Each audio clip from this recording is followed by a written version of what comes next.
Hi guys! Welcome back again to my channel. So for today's video nga, as you can see in the title, ay isi-share ko sa inyo yung mga bagong lumabas na loan application. At tingnan natin kung ano dito yung mga patuloy na maire-recommend natin at yung mga hindi siya dapat applyan. So sasabihin ko din dito kung ano yung mga naging experience ng mga nag-try na at ako din personally kung ano yung naging experience ko sa mga na-try ko na nga din na loan application na to. So meron nga ditong buong matatanggap, meron ding monthly ang pagbabayad kahit na bago pa lang.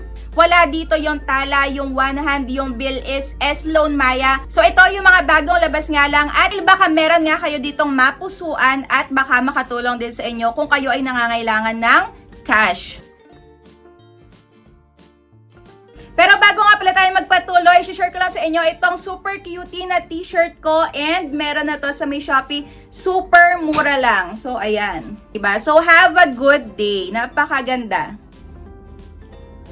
So, lalagay ko yung link dyan sa may description box sa baba kung type nyo din yung ganitong oversized na t-shirt. So, ang una na nga natin dito ay ang FT Lending and marami na nga beses ko itong nagawa ng review dito sa my YouTube channel ko. So, ito, 1 to 2 months mo siyang pwedeng bayaran. Kaso nga lang, pagka good payer ka dito, is possible na hindi ka nga din pa-reloanin sa may second or third na re-apply mo sa kanila. Kaya ito medyo moody. Pwede mong bayaran ng 15 days and 30 days. Pagka 15 days ang pinili mo is meron niyang 21% nga na interest rate and pagka 30 days naman ay may 36%. So base nga sa may nabasa ko online and sa may mga na-share nga din sa akin ng mga kaibigan ko is meron daw sila dito natatanggap na pananakot. And kahit na wala pa yung due date mo is possible ka nga din nalang tawagan using multiple numbers. Ayan, iba-ibang numbers, text, and calls. And isa pa, kahit na wala kang delayed payment dito is possible na hindi ka nga nila pa-reloanin. Kaya yun, swertihan kung ikaw ay mapa-reloan dito ng tuloy-tuloy. So, kung ikaw yung swerte na yun is comment down below kung ano yung ginagawa mong way. Pero ayun nga, sa may mga magta-try sa may FT Lending, yun yung mga possible na ma-experience nyo. Kaya nung una-unang labas pa lang na to ay sinubukan ko na nga agad-agad. And gagawan nga natin to ulit ng update. So, ang pangalawa na nga natin ay si Cashola. And nagawan ko na din to ng review. So, dito naman 15 days to 1 month mo siyang babayaran. So, medyo mataas ang interest na to pero buo mo siyang matatanggap. And may bago nga din dahil pwede ka na din dito makapag multiple loans kahit na may balance ka pa. So ayun, mabilis din to mag-approve pero once na malapit na yung due date mo, i-expect mo na meron na sa yung tatawag at magte-text. And base na nga din sa may nabasa ko online, meron tong slight na pananakot once na kayo ay sumobra na sa may due date nyo. And ang next natin ay si Fido PH. And nagawan ko na nga din ito ng review. Yun nga lang, ito ay may 15% na interest monthly. And pwede mo nga siyang bayaran ng up to 2 months. And every 15 days mo siyang babayaran. So ito buo naman ding matatanggap. Yun nga lang, kagaya nung sa may una kong na-share is, meron din tong pananakot. And base nga din sa may nabasa ko online, marami ditong nare-reject kahit na first time user pa lang sila. So kayo, comment down below kung naaprubahan kayo dito agad sa may Fido PH. Dahil ang daming ads na to online and kung baguhan pa lang kayo mangungutang, papaklik talaga kayo dyan dahil ang ganda, ang promising din ng mga pinapakita nila. So dito naman sa may Fido PH, meron dito mangilan-ngilan na pananakot. Kaya kung magta-try kayo dito, make sure lang na basahin nyo muna yung terms and agreements, privacy policy. And kung hindi nyo mababayaran dun sa may ipapakita sa inyo na due date is better, wag nyo na lang i-confirm. So, yan yung pangatlo natin. And ang pang-apat ay ang More Gold.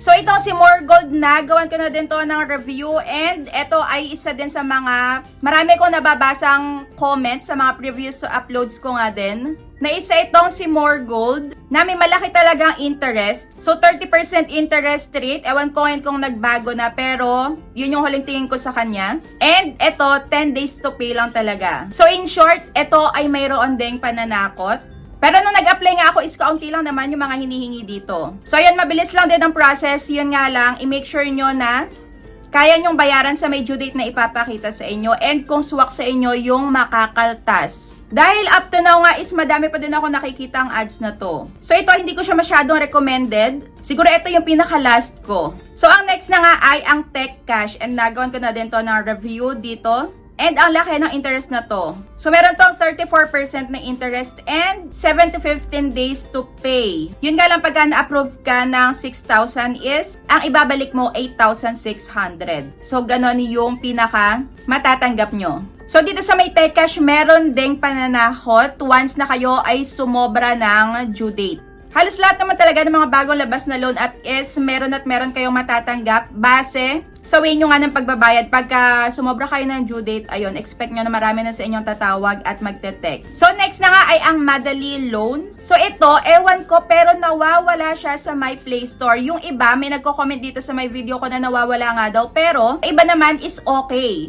Siguro nag-update lang. And may makakaltas dito, hindi mo siya buong matatanggap at may 40% nga na effective interest rate. And every 14 days to pay nga. Yun nga lang, pagka 12K ang niloan mo, 9,000 na lang ang matatanggap mo at ang babayaran 14,300 pesos. So, ayan, meron din tong pananakot. Kagaya ng sabi ko sa inyo, yung mga halos bago is meron talaga. And next na nga ay ito, si Happy Cash. So, nagawa ko na din yan na review. So, kung na-try nyo na yung mga nasasabi ko, is comment down below kung ano din yung experience nyo sa kanila para maging aware nga din yung mga bagong magta-try. So, dito sa may Happy Cash, marami din ako nakikita na nare-reject sa may unang try nila.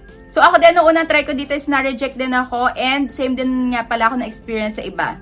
So, hindi lang pala ako nag-iisa. Yun nga lang, pagka pinag-loan ka nila, pag na-aprobahan ka, karaniwan sa secondary loan is hindi ka na din parere-loanin. O, diba? Kahit na good payer ka dito, yung nakita ko online is, ayan, medyo moody din talaga to si Happy Cash. And maliit lang yung ino-offer dito. So, sa akin, ang liit lang din, parang 300 pesos, ganun. So, next na nga natin ay ang Credit Peso. And ito, 7 days lang talaga.